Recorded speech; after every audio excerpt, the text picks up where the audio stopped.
Sagittarius, this is your October forecast, and now wakey wakey, we got all these long-term planets that have been retrograde. They are now waking up, moving forward, so now you should start seeing some action kick into play. So let me tell you though, this is for all of you with Sun in Sagittarius, but also Sagittarius rising or Sagittarius moon. This will be for all of you. So you might want to go, if you have a moon or rising, you might want to go and listen to those charts as well. But listen, right now we have the Sun, we got Mars in your 11th house for hopes and dreams. You will see how this is going to be active now, where you can go out and chase those dreams and embed them. You're going to be very, very busy here. Now, you were job hunting in September, when the Sun and Mars also were in your 10th house for career, but now it's moved into this 11th house where you will see that it's coming together for you. And we also have the new moon that's in there, and the new moon will always bring in new actions. And of course, the new moon is when we want to place our intentions. That is on October 6th. So take a little extra time to kind of project that into your future. That new moon won't come back in this area before a whole 12 months ahead, right? So you're planting seeds for how you want your social activity and your dreams to come together. The 11th house is all about manifesting what it is that we need, what it is we want, right? And the 11th house will make it happen. The Sun only goes through here once a year. Mars will come and visit every 2 years. So you definitely want to make the most out of Mars's transit through here. However, I do want to say that be aware, Mercury is retrograde in this area. Okay, and we know how that works. We don't want to go out and buy big dollar items or anything because they can turn out to be funky, and then we're just going to have to go return, right? But it's also communication. And where? Well, this is in the area of your friends, right? So make sure when you're communicating that you're hearing what they're saying, right? And vice versa, that they are actually hearing what it is you're trying to relate, right? Because there could be misunderstandings. And so validation is really important, just so we don't get any of those unnecessary hiccups. What it can be good for is research, to go back over things that you were looking at earlier. It can send you back so you can pick up a few threads. So we always want to look at the bright side of any retrograde. Now, Mercury will be retrograde until October 19th. And then, of course, then we're done with that. We're actually done with all those 4 retrogrades, which I'm going to take you through right now. First one, awakening and turning direct, is Pluto. This is on October 7th. For you, Pluto has been in your 2nd house. So that is your money. It's your income, the things that are important to you, that you hold close to heart and that you value.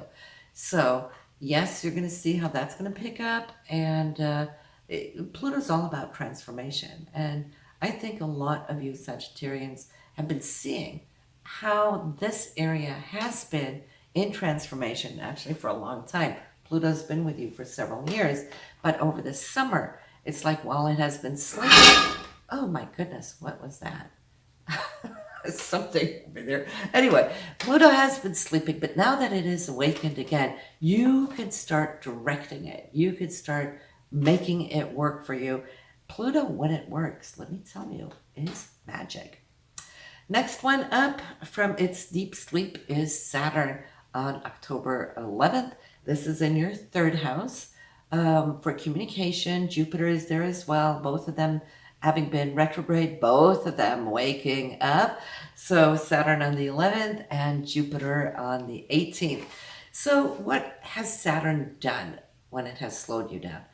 Communication might have been important, but it might have been up to speed, up to par of what you wanted, because it's been asking you, go back and find those missing pieces. Look at what you have done or created in the past, so that now you could start bringing it to the surface again. And Jupiter is all about expansion. It is joy. It is that feeling of happy-go-lucky. You're going to have fun in whatever it is that you're going to be doing at this point. Jupiter is always very generous. Is this a little bit out of focus? Should I go like that? Oh, I think so. Maybe it was out of focus. So yes, now travel is very much a part of the third house, not necessarily long distance like the ninth house, right? A short distance. So it could be out of town, it could be out of state, national trips and so forth. You might feel that itch is coming back to you. Jupiter loves to spread its wing and travel, and it is the third house, and Jupiter also rules long distance. So yes, you could see that awakening, the need for change and getting out and about. And when Saturn lifts its heaviness too, you will see that you may not have the same limitations that have held you back. Saturn can limit. Think about the rings the planet has. It can hold us back, but that's only as a challenge. Those rings are meant to be jumped over, to expand beyond. And that is where Jupiter can really help you. So I'm liking this month. So you will probably see it more so now in November, December. We'll talk about that when we get there.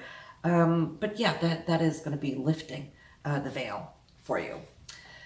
Mercury on the 19th will go direct. So yes, that will also help you if you're going to be traveling after that date to at least not have to stumble across delays and so forth at the airports or any other blockages.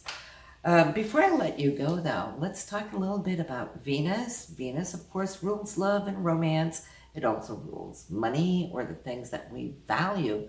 Right now this month, your focus on what you value, Sagittarius, is the 12th house. That's consciousness on the inside, the inner, higher, spiritual connection that you have with the universe. So internal communication, internal visualization on those things that you love and honor and value creatively is going to go big time. So for those of you who are creative, expect this to be an incredible, beautiful month on that side, because your vision, which the 12th house is all about, is full of beauty, full of love, right? And if you could express that love, bring it out into your creativity, you will see results under the full moon this month, which will be October 20th, when it shows up in your 5th house for self-expression and creativity. Something that you've been creating, making, moving towards will then at that point be illuminated and highlit. Okay, so I could see it's a beautiful month for you, Sagittarius. Make the most out of it. I'm so happy to see now that these planets are lifting you and bringing you forward. I'll see you next month. Have a good one now. Take care. Bye.